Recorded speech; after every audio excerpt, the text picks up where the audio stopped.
Oke, sekarang tadi Mas Satu menyinggung soal tafsir nih, secara ya tentang tafsir ya, sorry. Tapi jadinya dengan tafsir itu berbeda-beda menafsirkan Al-Quran. Bagaimana Tuan Guru malah jadi akhirnya ada pihak-pihak yang meributkan karena perbedaan tafsir tersebut, gitu loh. Padahal kan tujuannya menjadikan tafsir sebagai alat cara untuk menjadikan Al-Quran sebagai petunjuk. Tapi kok malah jadi sesuatu yang memperdebatkan gitu. Sudah itu.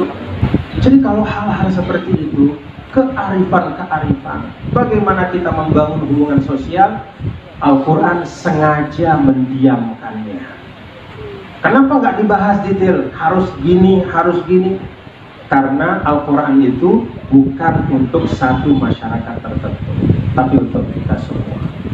Jadi istilahnya rahmatan lil alamin.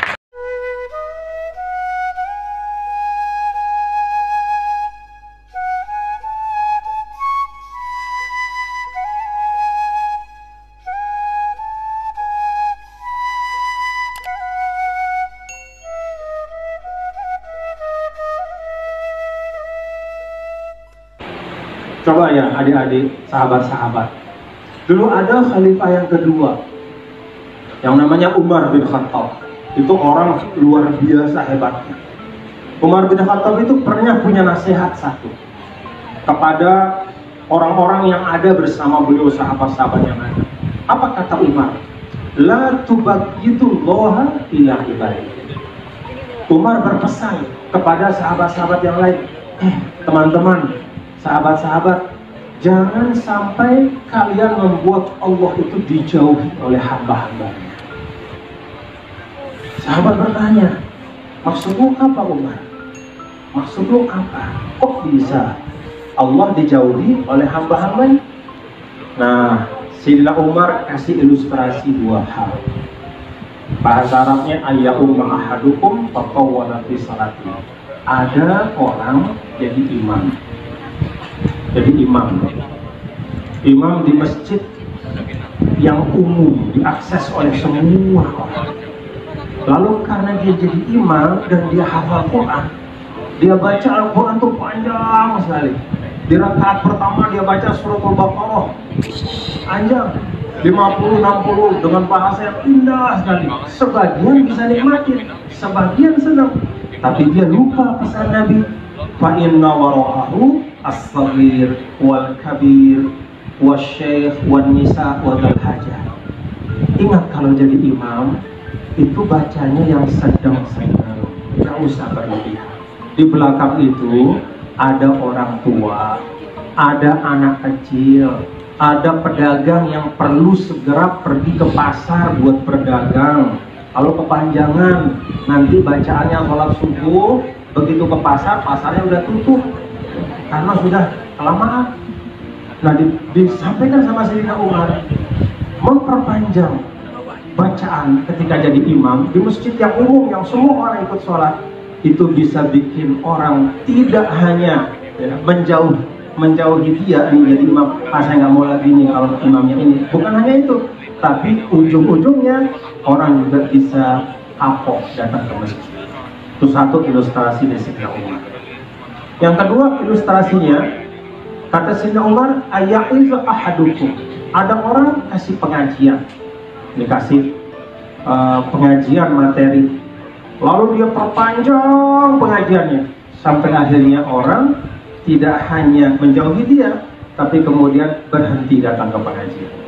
Nah, karena ilustrasi yang kedua ini saya cukupkan ya orangnya, saya nggak mau perpanjang kepada orang. Yes. Tapi intinya terlalu rendah. Apa yang disampaikan sini yang terlalu rendah adalah makanya aku pegangin. Pengingat bagi kita semua bahwa dalam memahami Al-Quran sebagai hidayah, sebagai mukjizat dalam kehidupan kita, pastikan kita belajar Islam dari guru yang mampu menghadirkan keindahan Islam.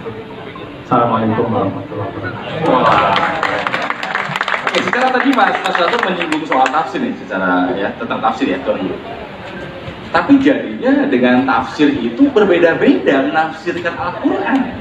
Bagaimana Tuan Guru malah jadi akhirnya ada pihak-pihak yang meributkan karena perbedaan tafsir tersebut, gitu loh. Padahal kan tujuannya menjadikan tafsir sebagai alat cara untuk menjadikan Al-Quran sebagai petunjuk. Tapi kok malah jadi sesuatu yang malah diperdebatkan gitu. Udah hidup. Iya, jadi kita nih sahabat-sahabat Komuji ya, kita punya problem di dalam memahami perbedaan. Jadi sering sekali kita memaknakan perbedaan itu sebagai sesuatu yang Tetap aja nggak ada kurang tatakan. bagus. Misalnya ada ungkapan kita ini umat Islam satu, udah nggak usah ada perbedaan ini dan itu. Nah ini saya ingin sampaikan ya, bahwa dalam Al-Quran sendiri Allah Subhanahu wa Ta'ala itu mengekalkan perbedaan antar umat Islam. Jadi misalnya ada firman Allah, laqad radiyallahu 'anil muhajirin wal ansar. Allah Subhanahu wa Ta'ala itu ridho terhadap muhajirin dan ansar. Kita tahu muhajirin itu yang bersama Rasul hijrah dari Makkah. Ansar itu penduduk Madinah yang menyambut Nabi beserta orang-orang muhajirin. Jadi dalam ayat ini, sahabat-sahabat, itu tidak dihilangkan sebutan muhajirin dan ansar itu. Jadi kelompok-kelompok itu diakui oleh Al-Quran, diakui oleh Islam. Jadi kalau di Indonesia ada 1001 perbedaan suku. Kalau kita umat Islam ada ratusan ormas Islam.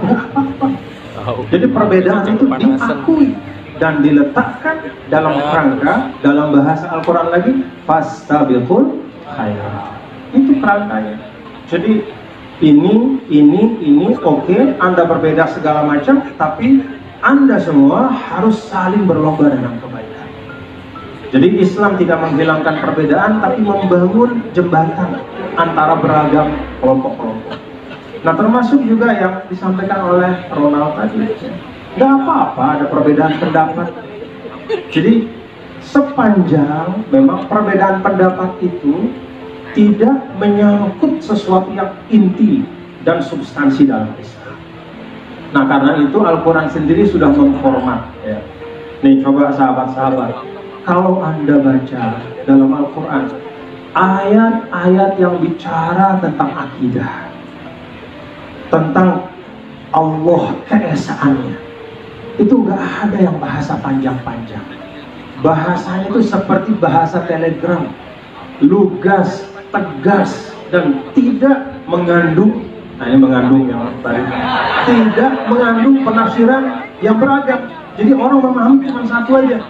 Coba baca misalnya surat Al-Ikhlas, Bismillahirrahmanirrahim. Coba, Qul Allah lam yalid wa lam yulad wa lam yakul lahu. Coba bayangkan, semua kepercayaan kita kepada Sang Pencipta itu diringkas oleh Allah dalam 4 ayat saja. Itu akidah. Jadi kalau urusan akidah, pokok keyakinan itu nggak ada perbedaan pendapat. Pokok keyakinan Allah itu esa, Dialah tempat bergantung segala sesuatu. Saya, Anda, kita semua Allahus Somad. As-Somad itu yang kepadanya kita kembali. Mau kembalinya itu dalam keadaan sadar, nggak sadar, dalam keadaan sengaja, kepepet, boleh kembali aja kepada Allah. Lam yalid wa lam yulad, dia tidak melahirkan dan tidak dilahirkan, dan tak ada yang setara dengannya. Coba bayangkan bagaimana akidah yang jadi pembahasan orang panjang bener dari zaman entah sekian ribu tahun yang lalu, Al-Quran meringkasnya dalam 4 ayat. Itu akidah. Satu. Yang kedua, syariah. Syariah itu artinya ibadah-ibadah kita kepada Allah. Nah, ibadah ini juga itu kalau yang pokok-pokok tidak ada perbedaan.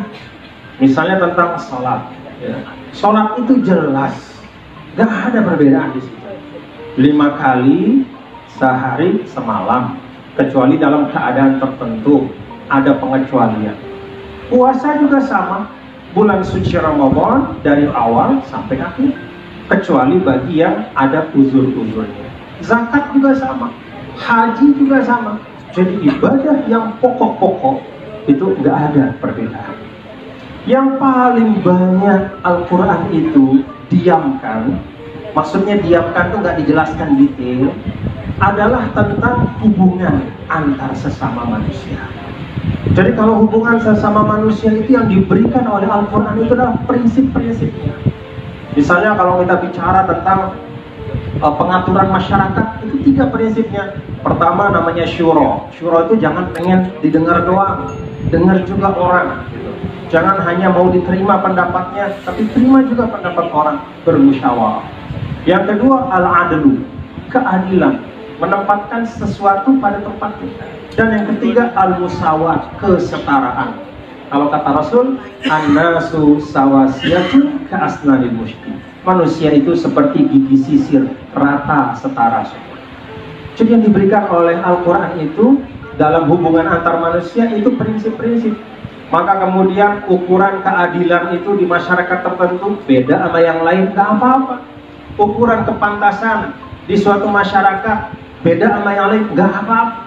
Misalnya Kang Sastro pakai belangkon di sini. Ini adat Jawa, adat kita juga. Kalau misalnya pergi ke Turki, ya, mungkin Kang Sastro nggak harus pakai belangkon, pakainya tarbus. Ya, tarbus itu apa? Tarbus itu pakai apa? Topi yang merah orang Turki. Kalau misalnya pergi ke Baduy sana, ke tengah padang pasir di Arab, mungkin pakai jubah.